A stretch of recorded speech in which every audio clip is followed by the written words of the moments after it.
ভাই, বিদেশ হওয়া নিয়ে একটা বাস্তব ঘটনা শুনেন না। আমার অনেক টাকার প্রয়োজন ছিল, আমি যখন বিদেশ আসবো আমার কাছে টাকা নাই।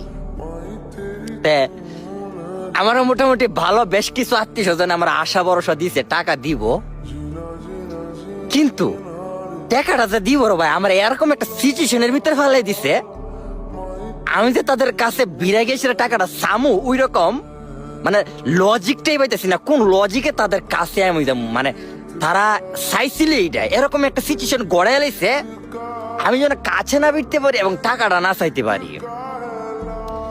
আমি আমার আম্মা এদিক ওইদিক ছুটে বেড়াইতাছি টাকার খোঁজে, কার কাছে গেলে টাকা পামু। একজনে টের পেয়ে লাইছে যে আমরা তাদের বাসায় যাইতাছি টাকার জন্য, আমরা তাদের কাছে টাকা আবদার করবো। একজনে টের পেয়ে লাইছে, দরজা লাগাই দিছে ভাই, ঘরের ভিতর দরজা লাগাই দিয়া বেড়াইতে গেছে গা।